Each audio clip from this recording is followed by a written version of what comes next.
pessoal, sejam bem-vindos ao Viver Bem dessa semana. No programa de hoje a gente está recebendo o Dr. Marcelo Marciano, que é proctologista, e a gente vai falar sobre a campanha Maio Roxo, que quer colocar luz às doenças intestinais inflamatórias. Doutor, muito obrigada pela sua presença, viu? Obrigado. É um prazer recebê-lo aqui novamente no Viver Bem. Obrigado, eu agradeço. E eu já começo perguntando para o senhor, doutor, o que são essas doenças intestinais? As doenças inflamatórias intestinais, nós temos praticamente duas doenças principais. A doença de Crohn e a retocolite ulcerativa. Elas têm uns sintomas muito parecidos, mas a característica principal da doença de Crohn é uma doença que pode levar a lesões em todo o trato digestivo, ou seja, nós podemos ter lesões da boca até o ânus. Já a retocolite é uma lesão um pouco mais confinada no intestino grosso e reto. E quais são os sintomas dessas doenças?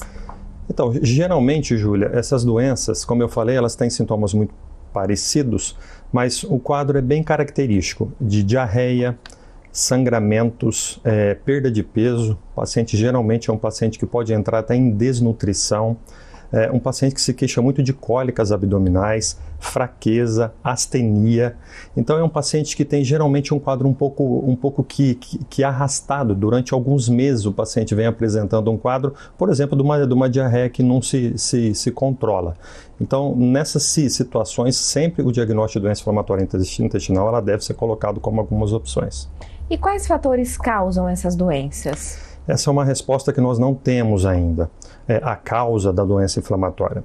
Existem alguns fatores que sabiamente estão já relacionados à doença, como, por exemplo, uma alteração da parte genética do paciente, alterações da microbiota intestinal, alterações do próprio meio ambiente que vivemos. Por exemplo, a doença de Crohn, ela é uma doença que tem uma complicação, ela é mais grave em pacientes que são tabagistas, por exemplo. Então, nós não temos uma causa específica, né? Mas vários estudos estão demonstrando que o caminho vai muito pela parte da genética, muito pela parte da microbiota intestinal. Como são feitos os diagnósticos, doutor? O diagnóstico, na verdade, é uma mescla de fatores, tá? Principalmente o quadro clínico do paciente, onde a partir do momento que nós identificamos todas essas alterações que eu falei já previamente, exames de colonoscopia, exames de tomografia, por exemplo, a enterotomografia ou a enterorressonância. Durante o exame de colonoscopia ou até da própria endoscopia, nós conseguimos fazer biópsia dessas lesões e a partir de então, juntando todas essas informações, nós chegamos à conclusão do paciente ser portador de uma doença inflamatória intestinal. Doutor, e o senhor falou lá na primeira questão sobre a doença de Crohn e a retocolite, né? Qual que é a principal diferença entre elas? Como eu falei, a principal diferença entre as duas é o acometimento da doença de Crohn ser um acometimento mais amplo. Então nós podemos ter um paciente, por exemplo, com úlceras na cavidade oral, com pacientes com lesões no estômago. Apesar da doença de Crohn, 5% só das vezes tem acometimento gástrico, mas nós podemos ter essas lesões. Nós temos lesões do intestino fino, coisa que na retocolite nós não temos esse tipo de lesão. A doença de Crohn, de uma forma geral, ela tem uma agressividade maior. Geralmente, alguns pacientes, em torno de 10% dos pacientes, podem se apresentar com lesões na região do períneo, como, por exemplo, fístulas, abscessos. Então, a principal característica das duas, o que as diferencia do ponto de vista clínico é justamente isso. A doença de Crohn, ela tem um acometimento mais amplo, mais difuso por todo o trato digestivo e nem sempre, mas na maioria das vezes ela tem uma característica mais severa. E essas doenças, ela tem maior incidência em qual idade ou não, ou é independente? Sim, geralmente pacientes de menor idade. A doença de Crohn, principalmente dos 15 aos 30 anos e a retocolite ulcerativa dos 20 aos 40 anos.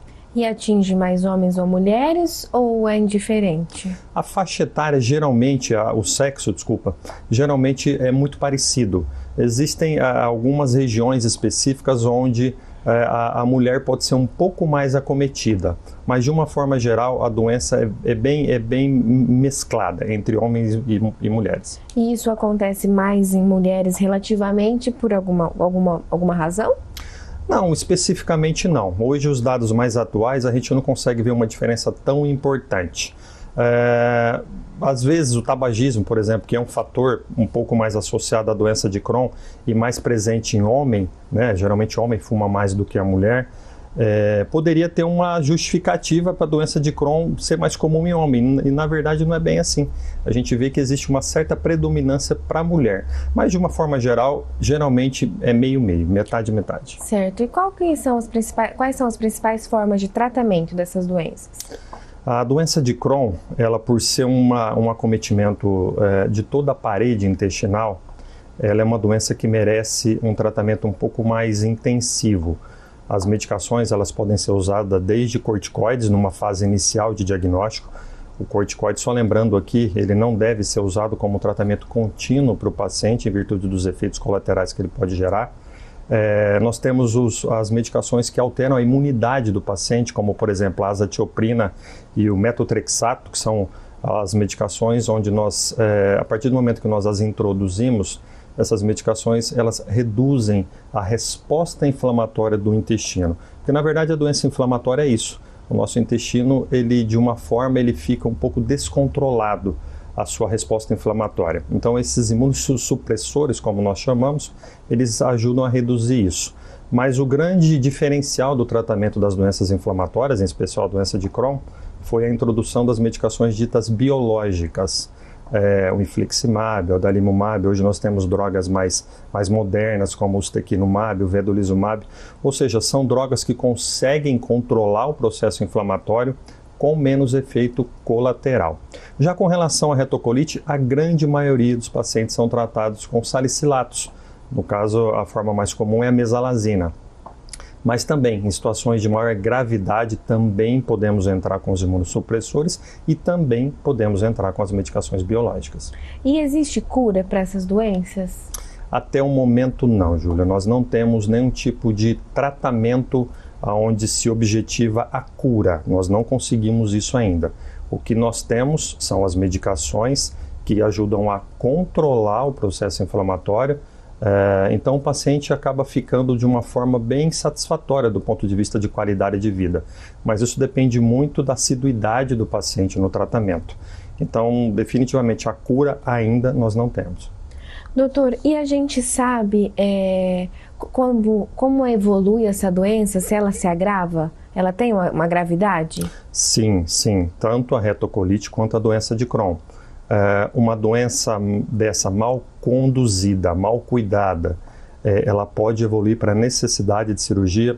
Em particular, os pacientes portadores de doença de Crohn, grande parte deles, em algum momento da vida, terão que ser submetidos a algum tipo de tratamento cirúrgico. A retocolite é menos comum, mas as duas doenças, elas podem evoluir. Isso, às vezes, mesmo o paciente fazendo um tratamento adequado, mesmo tomando as medicações de forma correta, a doença ela pode ter um quadro, a gente chama de fenótipo, que é o grau de agressividade da doença. Ela pode ter um grau mais severo e o paciente eventualmente precisar de um tratamento cirúrgico, sim. Certo. Como que a pessoa em casa pode identificar que talvez ela tenha uma doença como essa? Júlia, a partir do momento que a paciente começa a notar alterações do funcionamento intestinal, existem situações, em especial a retocolite, onde às vezes a constipação intestinal, diferente da diarreia que eu falei antes, pode às vezes ser um sintoma. Mas de uma forma geral, é um paciente que começa a ter dores, cólicas na barriga, começa a ter diarreia, sangramentos, perda de peso, ou seja, o paciente começa a observar uma queda da qualidade de vida no dia a dia, principalmente relacionada aos sintomas intestinais. E essa pessoa deve procurar logo um médico especialista? Qual que ela deve procurar? Sim, Júlia, a maioria das vezes os pacientes, nem todos conseguem ter acesso às vezes a um proctologista, a um gastro, de imediato. Então muitas vezes esses pacientes acabam indo em postos de saúde, até serem encaminhados para centros onde eles possam ter acesso aos exames adequados e poder fazer o diagnóstico. Infelizmente hoje nós temos uma média de aproximadamente 2 anos para ter um diagnóstico de doença inflamatória.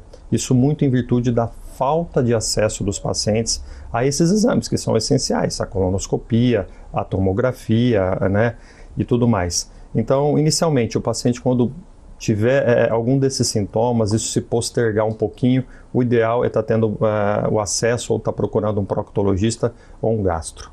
Doutor, e essas doenças inflamatórias, elas aumentam a chance do paciente ter um câncer de intestino?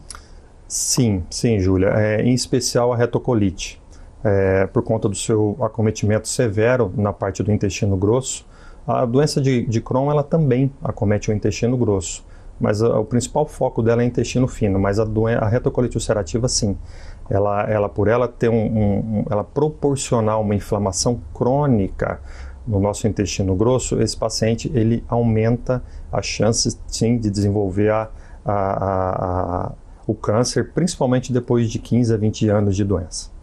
Doutor, e para encerrar esse bloco, queria que o senhor falasse pra gente quais alimentos essa pessoa que já foi diagnosticada com uma dessas doenças deve evitar. De uma forma geral, não existe nenhuma nenhuma alimentação que é proibitiva para esses pacientes. Em uma certa época foi-se cogitado essa possibilidade de suspender alguns alimentos, como leite, como glúten, mas na verdade esses pacientes muitas vezes eles acabavam evoluindo até para algum grau de desnutrição e muitas vezes sem necessidade. O que nós orientamos é que no momento da crise, que o paciente que tem essas doenças, ele pode descompensar ao longo do tratamento. Então, nos momentos da crise, realmente evitar alimentos como leite, como glúten, como alguns condimentados, principalmente alimentos que o paciente sabiamente não tolera bem ou é alérgico, porque nós podemos ter uma piora dos sintomas da doença, sabendo que a doença já está descompensada, o paciente já tem contato com produtos que previamente já lhe faziam mal. É lógico que nós vamos ter uma potencialização dos sintomas, mas não significa que a dieta vá descompensar diretamente o paciente portador de doença inflamatória intestinal. Em casos específicos de crianças portadoras de doença inflamatória, e infelizmente crianças também podem ter, a parte de dieta tem um pouco mais de sucesso no tratamento dessas crianças, principalmente na otimização de dietas hiperproteicas, hipercalóricas. Mas, de uma forma geral, nós não temos nenhum tipo de restrição absoluta à dieta no paciente com doença inflamatória, exceto no período de descompensação. Certo. Doutora, a gente vai fazer uma pausa rapidinho aqui no Viver Bem, mas você aí de casa não sai daí não, que a gente já volta.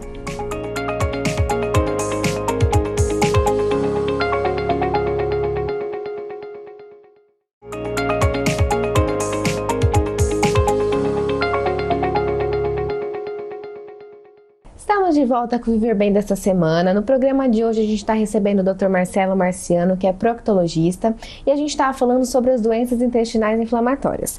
Doutor, voltando a esse assunto, eu queria que o senhor falasse pra gente como que a pessoa pode evitar essa doença. Nós não temos ainda uma orientação com todo embasamento científico de que se você fizer aquilo, você não vai desenvolver doença inflamatória. Não. O que nós sabemos, principalmente quando o caso é genético, né? Aí nós não temos como fugir diretamente disso. Mas a gente não pode se esquecer que as doenças inflamatórias intestinais, elas são mais presentes em países desenvolvidos ou em desenvolvimento. Então, subentende-se que essa doença tem muito a ver com o padrão, com o estilo de vida ocidentalizado, que a gente diz. É quando a população começa a ter um ganho de peso excessivo, começa a se alimentar de uma forma equivocada, muitas vezes ter acesso a medicações sem prescrição médica, como o caso abuso de antibióticos. Então, qual é a orientação que nós fazemos? Para que se tenha um padrão adequado de alimentação, que faça uma alimentação adequado, uma alimentação saudável, evite o tabagismo. Nós sabemos que a doença de Crohn ela tem aí uma descompensação ou algo parecido com relação aos tabagistas, mas principalmente fazer atividades físicas, não se automedicar. O antibiótico, hoje em dia nós só conseguimos comprar antibiótico com receita médica, coisa que no passado não era bem assim, mas é muito preocupante, às vezes, abuso de alguns tipos de remédio, porque a microbiota, a nossa flora intestinal, ela tem um grau de relação muito importante com a doença inflamatória. Então, se a gente conseguir manter um padrão de vida, um padrão de alimentação adequado, nós conseguimos manter uma saúde intestinal adequada. E isso provavelmente reduz a chance da gente desenvolver as doenças inflamatórias. Certo. E quando a gente fala em alimentação saudável, a gente fala em uma dieta rica de proteínas. Quais seriam os alimentos mais indicados? Sim, a nossa dieta ela tem que ser balanceada. Nós temos que ingerir carboidrato, nós temos que ingerir proteína, nós temos que ingerir fibras. O adequado seria a gente ter uma orientação para os pacientes que às vezes não têm um conhecimento mínimo disso, talvez tenha uma orientação de uma nutricionista, mas de uma forma geral é ter contato com alimentos mais naturais possível. Infelizmente, por conta de custo ou por conta da própria política das grandes empresas produtoras de alimento, nós somos todos os dias bombardeados com alimentos através de propagandas e tudo mais, e muitas vezes alimentos de qualidade ruim, alimentos ultraprocessados, alimentos com baixa qualidade nutricional. Então é isso que nós temos que evitar, né? Nós temos que ter contato com alimentos que nos fornecem saúde intestinal, ou seja, alimentos saudáveis.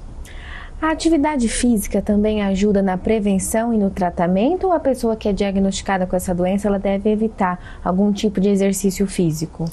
Não, a princípio o exercício físico, pontualmente, ele talvez deva ser suspenso em um momento de descompensação do paciente. Quando ele tiver, no caso de uma anemia grave, um paciente que tenha tido uma alta recente do hospital, aí talvez esse paciente tenha que se precaver um pouquinho de alguma atividade física. Mas de uma forma geral, a atividade física está totalmente associada à qualidade de vida. Nós sabemos que a atividade física ajuda a melhorar o nosso funcionamento intestinal, ajuda a melhorar a nossa imunidade, então ajuda a melhorar o nosso sono. Nós sabemos que as pessoas que fazem atividade física muitas vezes conseguem recuperar uma noite bem dormida de sono através disso. Então a atividade física também se engloba como um fator importante na proteção, sim. Doutor, e o que muda na vida desse paciente que foi diagnosticado com uma doença de Crohn ou mucorretocolite? Júlia, esse é um ponto importante. Esse é um cuidado que todas as pessoas que tomam conta, que cuidam desses pacientes com doença inflamatória, elas tomam muito cuidado para fechar esse diagnóstico. E a partir do momento que a pessoa é diagnosticada com certeza com doença inflamatória, a vida dela muda um pouquinho no sentido de preocupação. Ela já começa a procurar informações na internet, muitas coisas da internet, algumas são exageradas, outras não são tão verdadeiras, mas grande parte dos pacientes tem acesso a situações de pacientes mais graves, o que acaba aparecendo ali na busca no Google por informações, por exemplo, da doença de Crohn. Então, é importante, primeira coisa, você ter um diagnóstico certeiro. Isso às vezes nem sempre é fácil. E a partir do momento que o paciente tem esse diagnóstico, a vida dele muda no sentido dele ter que ter um acompanhamento crônico. A doença inflamatória intestinal, tanto a retocolite quanto um Crohn, é uma doença crônica. Então, a partir desse momento, ele tem que ter um médico que vai acompanhá-lo. Existem alguns exames que têm que ser feitos com uma certa periodicidade, justamente para a gente identificar algum ponto de inflamação que o paciente possa estar descompensando e a gente já fazer as correções. E principalmente ter uma boa relação médico-paciente. Não só médico-paciente, mas nós temos outros profissionais como os nutricionistas, psicólogos, que acabam fazendo parte da equipe multidisciplinar que trata essas doenças.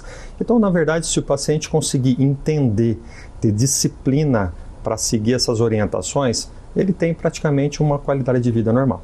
Certo. Doutor, eu queria que o senhor explicasse para a gente como surgiu a ideia do Maio Roxo. Sim, o Maio Roxo ele foi introduzido no Brasil a partir de uma ideia que ocorreu na Europa em 2010, onde foi se comemorado no dia 19 de maio o Dia Internacional da Doença Inflamatória Intestinal. E a partir de então, o Brasil optou também por apoiar essa proposta do Maio Roxo, né? Nós sabemos que no Brasil nós temos outros meses aí relacionados a campanhas, como o câncer de próstata, o câncer de colo uterino, e o Maio Roxo veio realmente para ajudar muito as pessoas a se conscientizarem, a terem algumas informações importantes para saberem o momento certo de procurar um profissional e também ajudar os pacientes que já sabiamente são portadores de doença inflamatória a melhorarem sua qualidade de vida. Doutor, e existem grupos ou associações que promovem essas campanhas e ajudam esses pacientes a se entenderem, a se adaptarem melhor? Sim, Júlia. No Brasil nós temos alguns grupos muito interessantes. Nós temos o GDIB e o ABCD, que são organizações que eles têm essa função. Eles fornecem tanto informações a médicos, a nutricionistas, a enfermeiros e também existem páginas nesses sites de informação a clientes. Então, através desses grupos, nós conseguimos ter informações atualizadas sobre tratamentos mais recentes. Os próprios pacientes conseguem compartilhar através desses sites informações sobre eventuais alterações que eles possam ter tido, situações especiais de tratamento. Então existe sim, no Brasil nós estamos bem evoluídos, nós temos grandes profissionais no Brasil que tratam de doença inflamatória intestinal, que são reconhecidos internacionalmente.